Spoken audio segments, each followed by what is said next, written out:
Ahoy, this is Zdenka. Online marketing is growing on a daily basis, and perhaps you have an Instagram account and you're looking at your grid and it's not looking the way you want. And here I can certainly help. I have a lot of tips and tricks when it comes to photography, how you can make that color scheme, how you can have everything nice and flowy. And of course, I've got some marketing tips how to grow your accounts as well.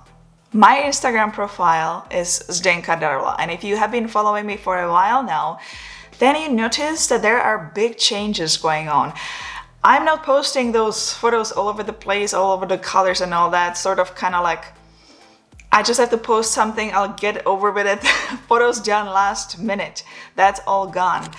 The content is being replaced with high quality content. What is the reason behind it? Because I just learned how to do it? No, I've been shooting since 2007. I shoot for 15 years. But the very simple answer is lack of time. I've been putting my concentration on YouTube, my website, and weddings. Now weddings are gone. My website has been built up, so next step is obviously Instagram. All my posts has been scheduled a month ahead with the help of scheduling app, which I will show you as well in today's video. So let's get started and let me throw you all those tips and tricks on you. I chose this white dead plants as my foreground. So the fact that I had my 50mm lens and Wiltrox Speed Booster on the Canon M50, I could lower the aperture as much as I could, and I was shooting pretty much through those plants. I was standing quite far away. I was standing all the way here.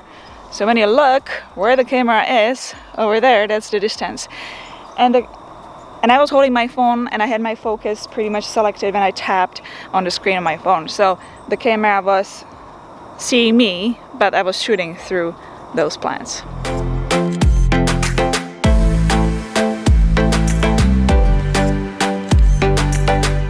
Tip number 1, theme and niche. What is your niche? Are you a portrait photographer? Are you a wedding photographer, fashion photographer? Are you a model? Are you a chef? Are you a cook? Are you influencer? If you're going to post one day photo of the mountains, and the second day photo of a car, yellow car, and the third day photo of a red lipstick, then you have a perfect recipe for a failure. Theme is the key. If someone follows your channel because something specific caught their attention in the photo, they expect more of it. I'm, for example, a YouTuber, so I do a lot of photo and video tutorials. I do product reviews, a lot of cameras and all that kind of gear. So my followers on Instagram are expecting something to do with cameras, with the gear, with photography and video. So I could be taking photos of a product on some sort of a background, but that would not be unique. Or I could be taking photos like the other guy I saw on Instagram, but I would be a copycat, and I don't want to be doing that. I want to be very unique. Now, I really enjoy landscape photography and those beautiful mountain photos, but I don't live in the mountains, and that might be my perhaps case for you, that you like certain scenery, but you simply don't live there. So how can we pull it off? Tip number 2, storytelling.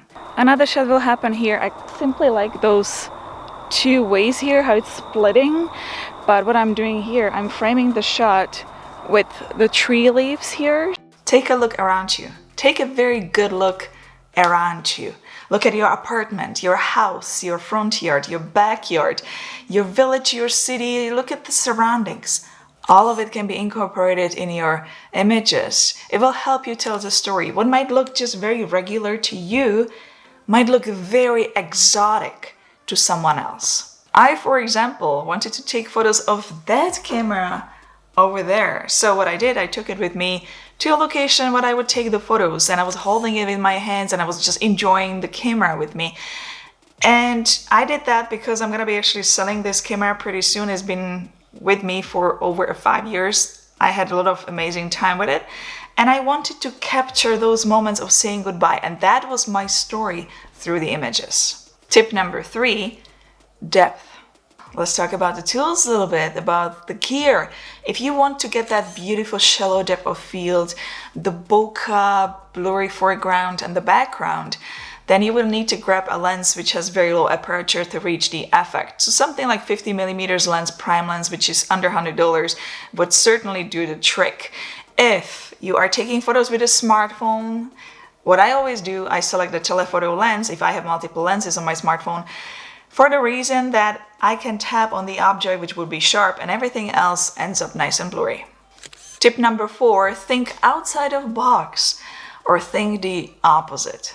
Normally people just grab an object, put it on a white background and take the shot. And what's even worse, they stand from high above and take the shot pointing down, the lazy shot. You absolutely don't want to do that. You want to go really down, you want to get your object at your eye level. And like I said before, the white plain background is just not gonna be that unique. Think outside of box, or the opposite. Instead of plain shot, let's do a creative one. How about adding a foreground object and some far distant background objects? Adding a hand in the shot will tell the story. Holding camera in hand, being on the move while you are taking photos with this camera. Show your feelings deep down. You don't want to be in a shot? No problem. How about placing an object in a very beautiful location?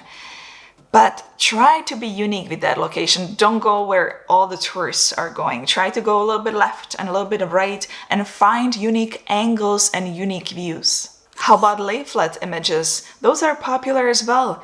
Collect items relative to your main object and arrange them in a very interesting way so it tells the story on its own. To make lay flat images eye-catching, you can create them with the help of rule of thirds or S-curve. Tip number 5, lighting. Choosing right composition, camera, lenses and all that will help. But what will make or break the photo is lighting. If you are planning to take photos of landscape, then get there very early before sunrise, just before the sunrise, or very late before the sunset. Now, I prefer early in the mornings because I just avoid the crowds. And if you are taking photos of yourself, the same thing, early in the morning or late in the afternoon, or aim for those overcast days to get the beautiful, even studio-like lighting. And if you must take photos on a sunny day, then grab your sunglasses and don't be afraid to play with shadows. Tip number 6, colors. If you look at my older Instagram posts and the whole grid, the colors are all over the place, and that is what you really don't want. If you want to reach a really nice sleek look and very professional one, choose color scheme. Do you like bright colors? Do you like whites, greens, or dark moody photos? My plan is to go with season. Right now, the grid kind of looks dark and green and moody. It's the end of the summer. But soon, I'm going to be transitioning into fall, so you're going to see a lot of warmer browns, warmer tones. Choose complementary colors which are pleasant. If you are composing your shots, add objects to complement your main one. Keep in mind those colors. Plan ahead. Tip number 7, everything else. When you are uploading your photos to Instagram, you want to upload them in the highest quality possible. Use 15 to 20 keywords, which are a mix of wide, medium, and small. And remember, consistency is key. You want to upload at least 2 times a week. 3 to 5 times a week is highly recommended. If you are busy, always on the go, like me, then there are a lot of apps which can help you do automatic posting. I highly recommend an app called Later because they also have a desktop version, so you don't have to do everything just on a phone. Another one I also recommend is Planoly. I used it before and it works just great. You can schedule a post at a certain time of the day when you feel that the engagement will be the highest. Now I'm going to go with 6:30 p.m. when people usually pick their phones right after the dinner. To keep engagement high and build a loyal audience, you should respond to every single comment and be quite active on Instagram. That means liking and commenting on other photos as well. And that you will hear from every marketer. For those interested to learn a little bit more about the Nifty 50 lens, I placed the video about that in the video description below so you can check it. Also, for those who want to learn how to shoot in aperture priority mode to get the beautiful bokeh I also linked tutorial to such video below in a video description. Hit the thumbs up if you like today's video and subscribe to future videos like these. If you have any questions, comments, simply want to say hi or ahoy, you know what to do. Leave the comment below and I'll see you next time, my friends. Ciao, ahoy.